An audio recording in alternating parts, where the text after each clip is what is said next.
Hi, and welcome to Demystifying Lace Class 6, Blocking. This is the last step in any sort of project that you're going to knit. You really want to block everything. Lace has a little bit more of a trick to it because unlike a sweater, which you just kind of lay flat and reshape a little bit, lace you actually need to pull, and you need to make it a whole lot bigger than its original knitted form. So I'm going to go over some of the tools that you'll want to have for blocking, and there are some ways you can scrimp on some things and some things that you should never scrimp on. So first things first, you need a place to actually block something. Figure out, well, how big is this piece actually going to be? Is this a 60 by 60 shawl, or is this just a scarf? Do I have enough room? Keeping in mind that it's going to take anywhere from, several hours to a few days to dry. So wherever you actually put it, you're going to need to not disturb it for a few days. So if you have dogs, cats, little kids, you have to make sure that they're not going to get in the way of it. And, I know for me, if I wanted to block lace and put it on the floor, it would be covered in cat hair because, of course, they'd, beeline right for it. So if you have that kind of situation, find somewhere else, even if it's a friend's house, say, hey, I'll make you cookies if I can use your floor. There are some options about blocking on the wall if you are willing to put holes in your wall or allowed to put holes in your wall. Blocking on, I've seen a lot of people do it on a bed. If you have a guest room, that's a perfect place. Or if you have any kind of room that's off limits, that you can make off limits and shut the door, leave something in there for a few days and not disturb it. So that's number one. Make sure you have space to block. Something like a round shawl, you can easily block it if it's the right size. Open up an umbrella and just kind of block it over the umbrella or something like that. I mean, there's all kinds of different places where you can actually put things, and scarves, you can actually fold them in half and hang them over a hanger to block. All kinds of things like that. So be creative. If you want to, if you have stretchers, let's say you're an artist and you stretch canvases and you know how that all works. If you go to the art supply store and you buy some stretching frames, you can block it right on there and then put it anywhere you want. So that's number one. Number two is, how are you going to affix the blocked item to said substrate? You're going to want to have blocking pins. These have to be rust proof. Must be rust proof. Even if you think, oh, it's only going to be a couple of hours that it's going to be wet, it's no big deal, I'll use my straight pins. Bad idea. You're definitely going to want rust proof, because that one time you think, well, it'll just be a couple of hours, that's when the whatever plating on your pins is going to come off and it'll rust and put permanent stains on your lace, and you don't want that. So be sure you have rust proof blocking pins. Now these are also very thick. When you think about like a quilting pin, a daisy pin, a straight pin for sewing, anything like that, they're very fine, very thin. They're meant to go, into fabric and out of fabric, and if they get hit by a sewing machine, they bend. These are not. These are very, very sturdy. And there's a good reason for that. When you're blocking, you're going to be putting an awful lot of stress on the piece, because remember, you're stretching it much larger than the knitted size. So you want something that's going to be able to take that kind of pressure. And our blocking pins are pretty much the best thing for it, because they're super, super thick. Now next, blocking wires. These have a lot of people confused because they're, what on earth is a blocking wire? Well, essentially all it is a way to sort of cheat. When you think about lace, a lot of them have these nice pretty scalloped edges and everything, and you think, oh, I've got to put a pin in every single one of those points. Well, not if you have blocking wires, because really all you do is you thread it only through the pointy parts, and then you just block out the wire.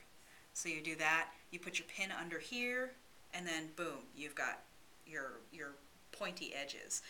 That also works for round pieces, because you got so many of them, you figure, well, how can I block something with straight wires into a circle? Well, when you have 12 edges, that's pretty darn close to a circle. So you can put as many blocking wires as you need, break it up evenly by how many wires you have, and then block that portion of a circular shawl on each wire. And then it's really just the same kind of thing. You put the wire through just the outer edge of each point that you're going to be blocking out. Make sure you get the whole stitch and you don't pierce through the stitch. Get the whole thing, and then you just put your pins in between where there isn't actually any yarn. Now, if you have lace that has a flat edge or something that has a really interesting shape, something like the Aeolian shawl, which is kind of that phoenix shape, you want to make sure that you lay it out to the shape that it's supposed to be before you put the wires in, and actually block the body of the shawl with pins first. Now, the reason you'd want to do that is because otherwise you can just shift it slightly out of shape, and then the inside body portion gets a little bit skewed.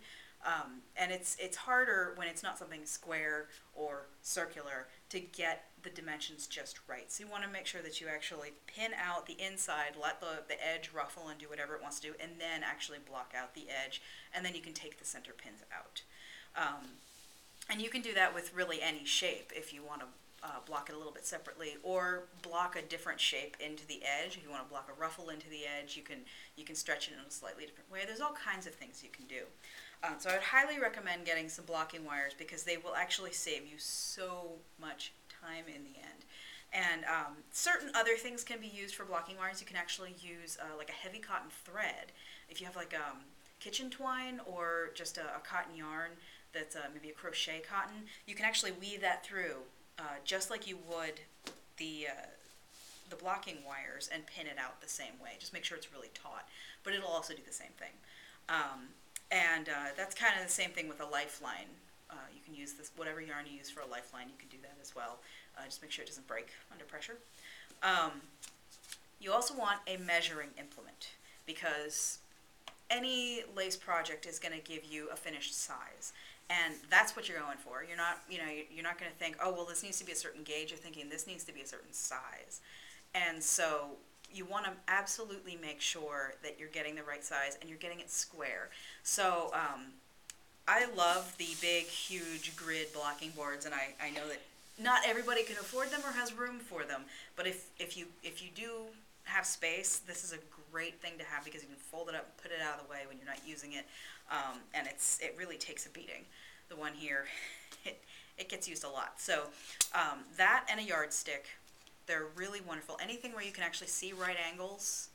If you have this kind of a board, it's really obvious how corners are laid out. You make sure that each edge is flush to one of the lines on the grid. You don't have to worry about your squares being slightly not square.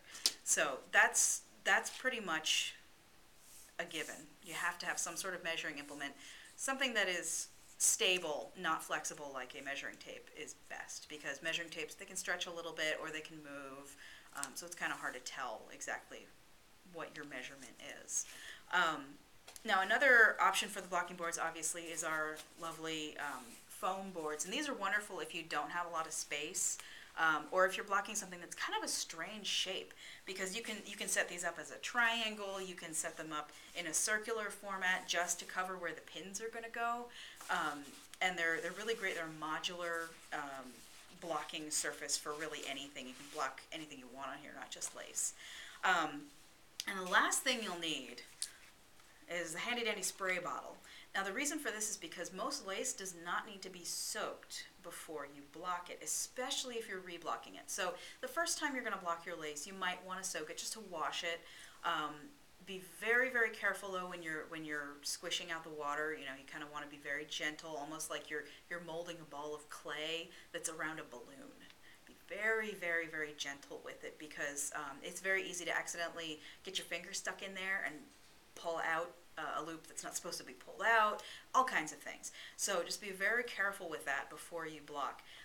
When you are going to go reblock something, all you need to do is just spritz it, because that's going to be plenty enough water. So get yourself a spray bottle. This one has a little bit of Eucalan in it, a little bit of wool safe detergent, and you give it just a light mist, lay it out flat, and your reblocking is done in no time.